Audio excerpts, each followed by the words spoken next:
Bak bakalım ne gelmiş. Hadi canım. Ya Bu kadar çabuk mu? biraz öyle oldu. Senden önce ben aldım ama postayı. İyi kaptırmadım en azından. Sürücü belgesi. Evet. A sınıfı. Evet. Kutlayalım mı? Tabii ki kutlayalım. Bekle.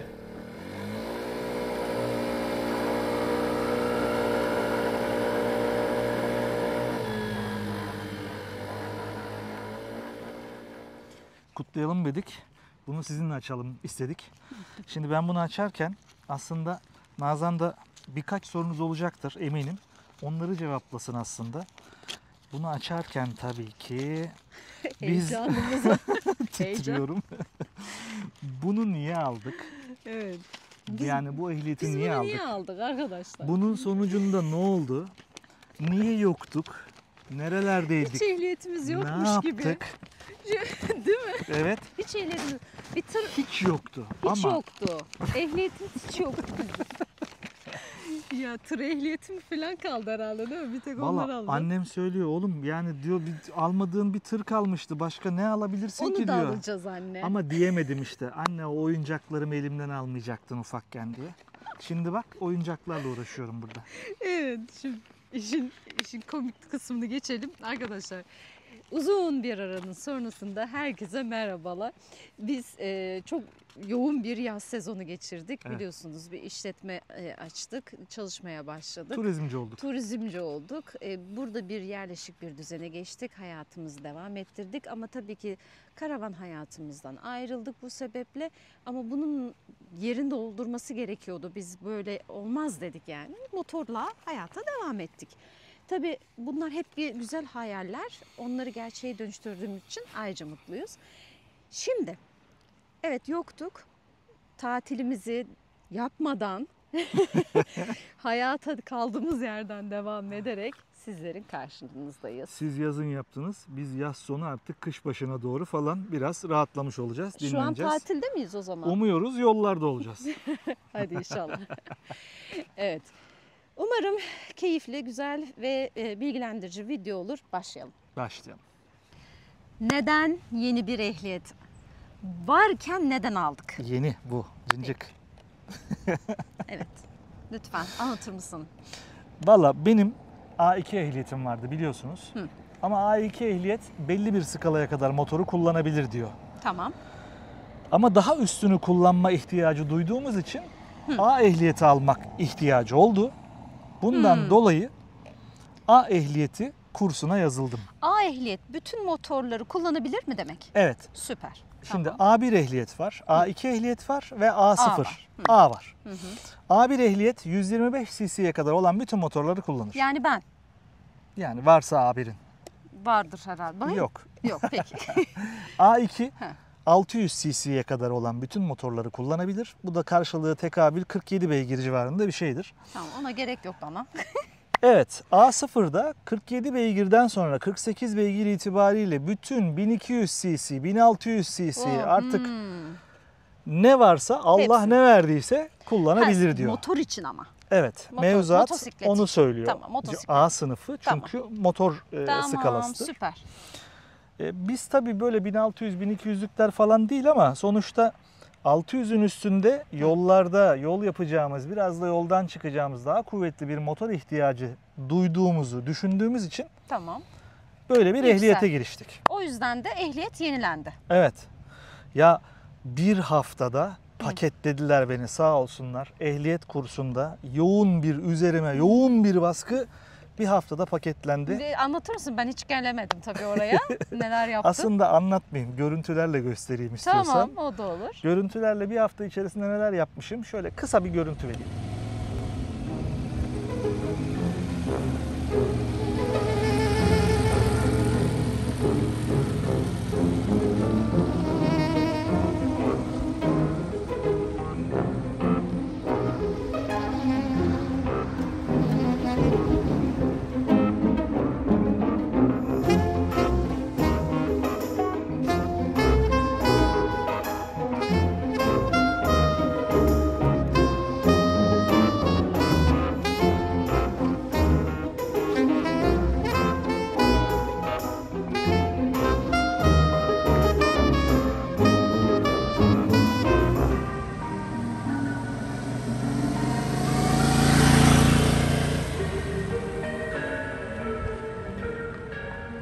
Valla kervan sürücü kursu Metin hocam, Osman hocam burada yok ama Metin hocam sağ olsun ilgilendi bizimle. Yarın sınavımız var. İnşallah geçeceğiz bakalım. Kesin geçeceğiz. Parkurumuz çok iyi. Trafiğimiz de çok iyi. Kazasız belasız ehliyetimizi cebimize koyacağız. Valla her şey için teşekkür ederim. Biz teşekkür ederiz. Metin hocam kervan sürücü kursuna sunduğu imkanlar için de teşekkür ediyorum. Güzel şeyler yaşamışsın. Bir haftada keyif. paketlediler beni, gördünüz işte. Tabii şimdi sen bunu aldın. Ehliyet okey. Boşu boşuna Artık almadın. cepte. Artık cepte. Ama cepte bir başka bir şey daha var muhtemelen. Boşu Evet. boşuna almadık değil mi? Aynen öyle. Ehliyetin getirisi de var. Benden de bizden daha doğrusu bir götürüsü de var. Bir göstereyim artık, sabırsızlandım. Bakın.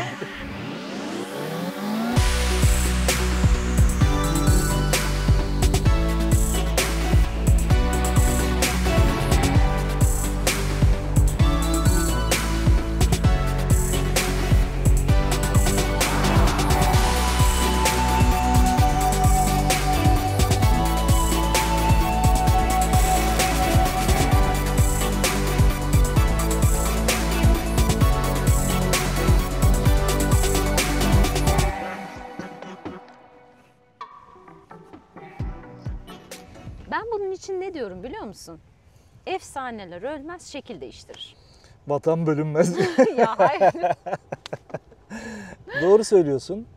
Aslında bu bir ithaf. Niye ithaf etti? Neye ithaf etti Nazan? Aslında efsaneler ölmez, şekil değiştirir. Ruhu bu motora geçti. Karavanımız Rüzgar. Evet. O da mavi beyazdı. Evet. O da ruhsata işlenmiş mavi beyaz şeritleri vardı. Bu motorun da üstünde sticker işlemeler var. Mavi beyaz.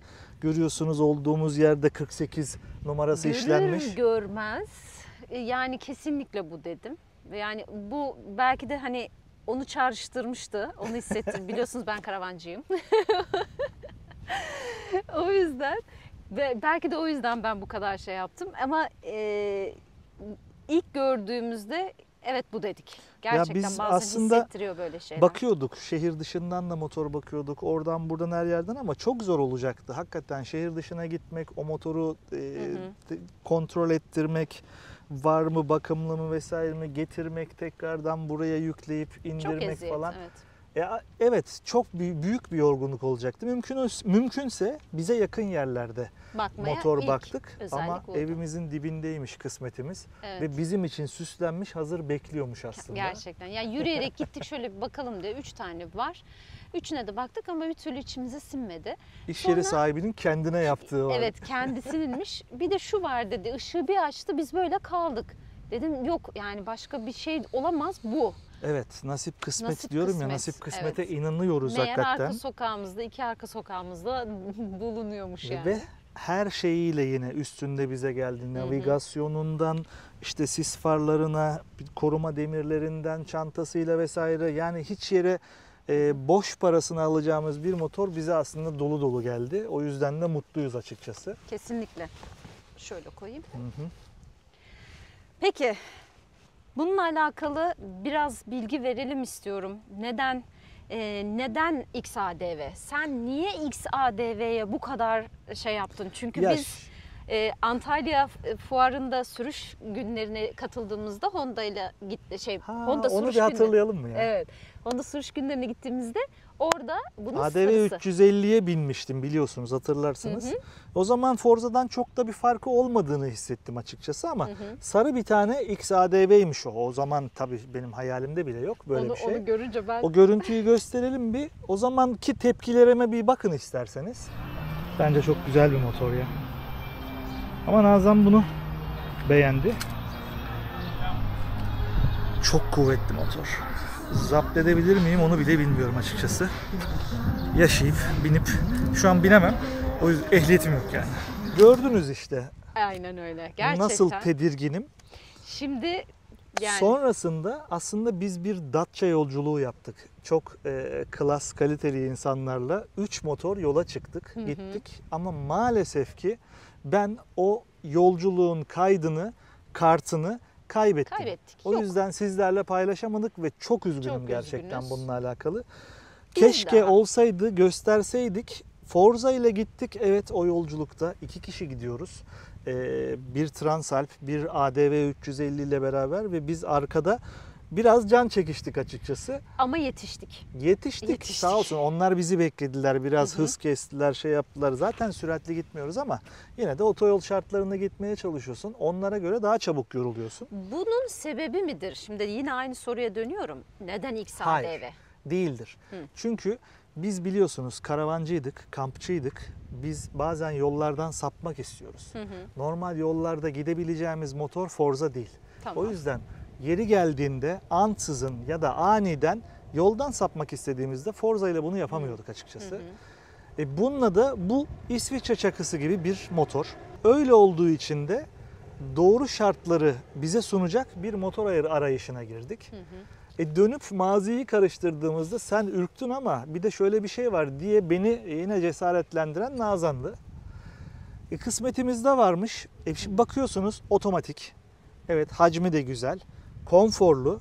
Her türlü donanımı var. Evet. Dediğim gibi İsviçre çakısı oraya da giriyor, buraya da giriyor, buradan da çıkıyor. Biz hoplayan, zıplayan ya da hız yapan bir motorcu aile değiliz. Ama dediğim gibi yeri geldiğinde yoldan çıkıp patika yola, köy yollarına ya da orman yollarına bir girip çıkıp ziyaret edip tekrardan yolumuza dönebilmeliyiz. Evet. Ve bu kesinlikle onu sağlıyor. Şimdi nasip olursa yine yollara çıkacağız. Yakında yine bir Datça yolumuz olacak. Hem o çekimi tamamlamış olacağız. O çok içimizde kalmıştı. Gerçekten virajları ve yolu çok keyifli Datça'nın. Motorla da çok keyifli bir rota. O yüzden biz tekrar onun hayalindeydik. Bu sefer bununla beraber yola çıkacağız.